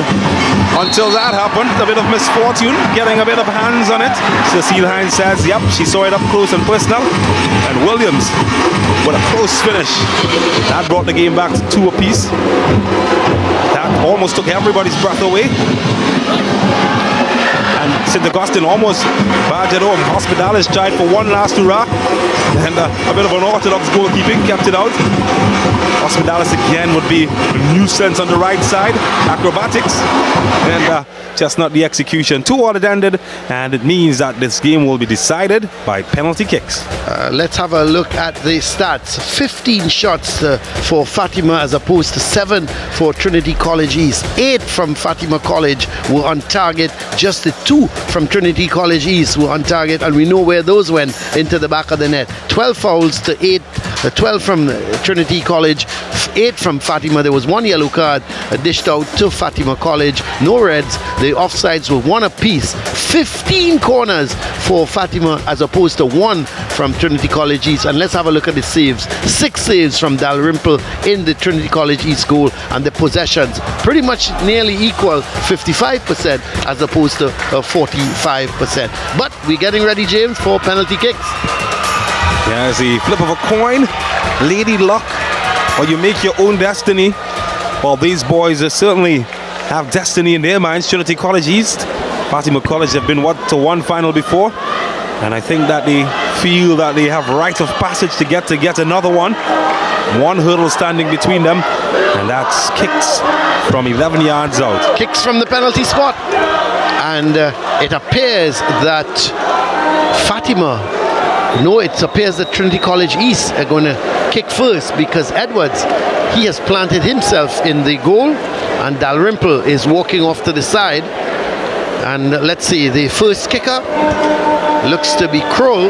Now he had a very interesting game, James. He was the defensive midfielder, and you looked at him.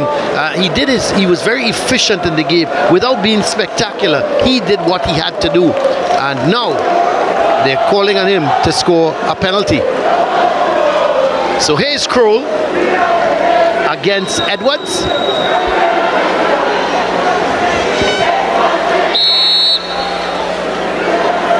Let's see, as Kroll, he puts it away. That's a good penalty.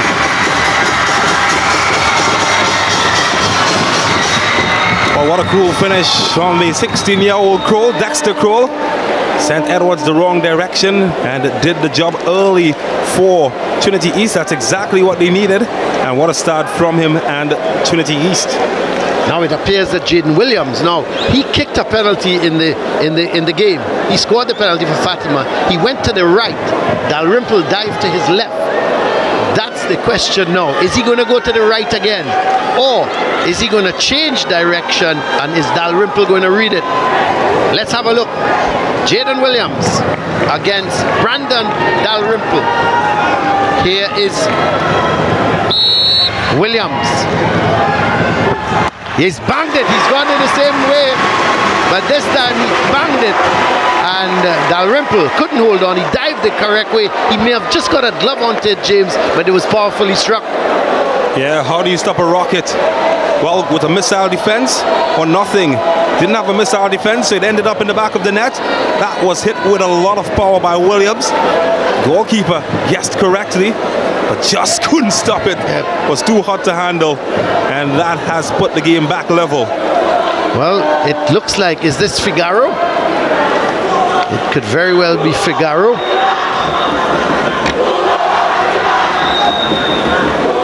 So Figaro to make it 2-1. Yes, that's a very good penalty. What a good penalty. Right up in the corner of the net. And Edwards, well, he had to be the Spider-Man to get there. What a good penalty, James. Yeah, that's a top-notch penalty. Quite literally. Top pocket. Only spiders and cobwebs up there. And you can add that leather ball as well, because that's exactly where it ended up from Joshua Figaro. Well, this seems to be Nunes. It is Nunes. It looks like Nunes coming up. And yes, it is Nunes. So 2-1 now for Trinity College East. Here is Nunes to level it at 2-all. Well, the keeper, again, he went the right way but couldn't hold on to it. Another one hit with some power. So it's now 2-all. Nunes has made it 2-all. He hit that with some power as well, James. Yeah, no slight pepper there. That was very, very hot to handle. Goalkeeper guessed right yet again, but just too much power. Yep. Couldn't keep it out for the second time. He guessed correctly. And for the second time, he couldn't keep it out. That's unlucky. James, did he try to hold, or should he have punched it? I think he tried to punch, but it just too much power. Just unlucky, yeah. Well, let's see. The man coming forward, this is Prince. Now, he scored 2 wonderfully taken goals. Let's see how he's going to deal with the penalty. Here's Prince. He's missed. Well, this is the man who scored 2 goals and 2 wonderful shots. Here, he went for it and it went wide. Well, how wide? They asked Father Abraham. Well, that is very wide from Prince. And isn't that cruel though, James? It is cruel to see a man, a 16-year-old Prince, scored 2 goals in the match, was the hero to get them there. Just drifting wide of the mark. Big work for this guy now. Yep. Here is, let's see, who is this? This is Digans. Digans for Fatima to make it 3-2.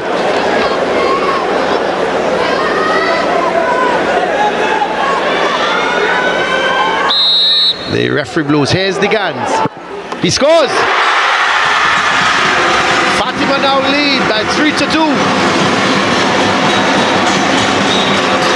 Well, he must have read a lot of Anansi tales, because that one was tricky as they come. This time sending Dalrymple the wrong direction, gave him the eyes, sent him the other way. And that's a top-notch penalty from the Gans. And it has Fatima College, more importantly, with a lead in the penalty shootout. More pressure for this man. Certainly is. Let's see. This is Frank Williams. So you got to think he has to score, James. He misses, and if Fatima scores the next one, they will win.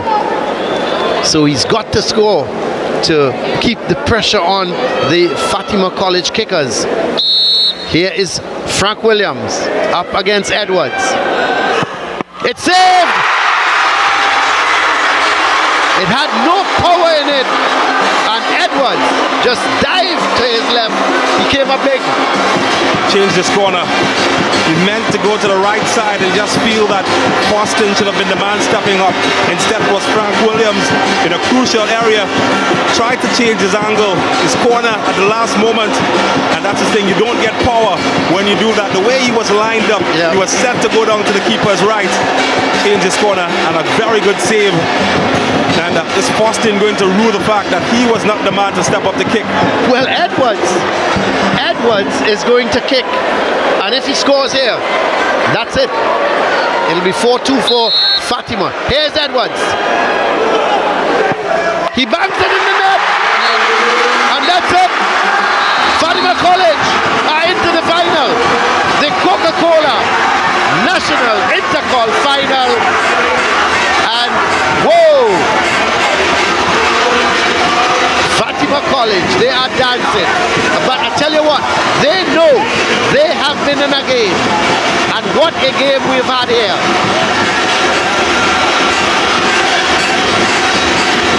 is an absolutely fantastic game here.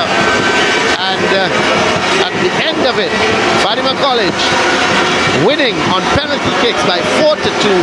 Dalrymple couldn't save any. Edwards just saved one.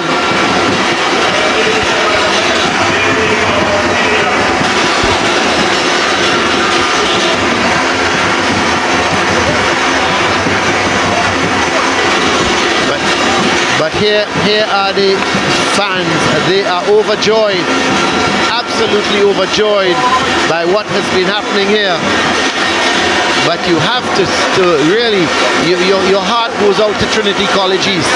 You know, it's times like this when you feel sorry that you have to have a loser.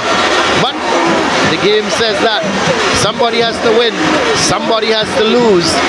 But Trinity College East, they gave it their all. They were 1 down at half time. They brought it back early in the second half to 2-1. And then, unfortunately, they had a penalty called against them, a correct decision, because it was a handle ball from Providence. And that was the situation, a 2-all draw.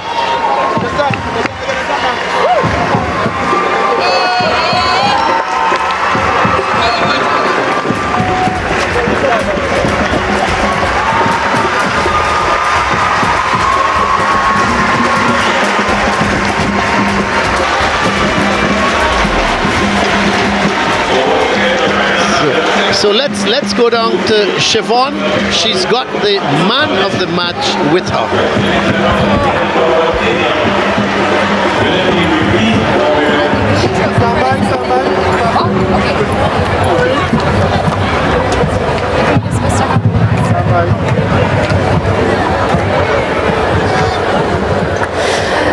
Folks, joining me pitch side of the Hazy Crawford Stadium is our man of the match, Jesse Hospitalis of Fatima College. A win 4-2 against Trinity College East. Jesse, this belongs to you. Huge congratulations to you. Jesse, emotions are high. What is your mindset at like right now? Our mindset is to go into training and get ready for the game Wednesday. Because you're going up against St. Benedict's College, how are you feeling? You're excited? You're anxious? Nervous? No, we are very excited. We wanted this to happen. We wanted to come back with them for the finals, and we'll be ready. Any words of motivation for your teammates as you guys get ready for the finals, the Coca-Cola Intercol finals? No, we know what to do. Just Benedict's, be ready. Congratulations again to you, Jesse Hospitalis. Right now, I think we have a presentation for you coming out from our president of the SSFL, Mr. Miri Gonzalez, with your medal today. Followed by Cassandra Richardson, a brand specialist over at Coca-Cola. So congratulations again to our man of the match, Jesse Hospitalis of Fatima College. Have a good one, Jesse. Thank you. Well, folks, that is it for our man of the match presentation. Right now, we're going to head over to James Saunders, who's going to be joined with our coaches. Well, thank you so much, Siobhan. And I'm here with the coach. Coach, a cruel way to go on penalty shootout. Describe your emotions right now. Well, disappointment. But you know, once it goes down to penalties, is anybody's game. Is basically a coin toss. So, how you felt about the match and how things played out? I think we had some chances that we didn't take, some close misses. The game was tight. Our boys actually played well to our game plan, and unfortunately we weren't able to complete the job. I thought some calls could have gone our way a little differently, but that's how it goes sometimes. Well, you're out of the finals, but how would you sum up your season? It was a good season. Being the first year for a lot of the boys playing. First year for me as a coach at this level too. So it was a nice season and plenty for us to build on to come forward for next year. Well, thank you so much for having a chat with us, and good luck next season. Thanks, man. Well, I now invite the winning coach, the coach of Fatima College, who will move into the Coca-Cola Intercol final, where they will play against St. Benedict's College. And coach, you've won the match today. Describe how you feel and your emotion. Well, first I'm elated because in the league final, I told Hans Intercol. And I think Were you surprised by the sort of test that you faced from this Trinity East team? See again? Trinity, they bring their A game today, and they really came with a plan, and they execute the plan well. So all kudos to them. Well, you're going to face St. Benedict's College in the final. What's the game plan like to face them again? I would like to give away nothing tonight. But we will prepare for St. Benedict's. We will prepare for them. Right? We just have to go back in training, and we will prepare for them. If you want to see our game plan, show up on Wednesday. What can we expect from Fatima College? What's your preparation going to be like? You've just got a couple days. Well, definitely we know how St. Benedict's plays, so we're going to prepare to counteract them. And of course, we want to end the season with the Intercol trophy. Well, thank you so much, Coach. I'm going to give you the opportunity to celebrate with your boys. So that, of course, was Coach Hudson Barber Charles as we wrap things up here at the Hasely Crawford Stadium. What a match we witnessed here today. Of course, we're getting set for the finals, which will take place next Wednesday right here at the Hasely Crawford Stadium, where Fatima College will face up against St. Benedict's College. For right now, the second semi-final, Fatima College winning on penalties after the match ended in a 2-2 result. So on behalf of the entire team here at SportsMax, we want to thank you for joining us in our coverage and bringing all of the action here for you. See you again next Wednesday. Until then, catch you later.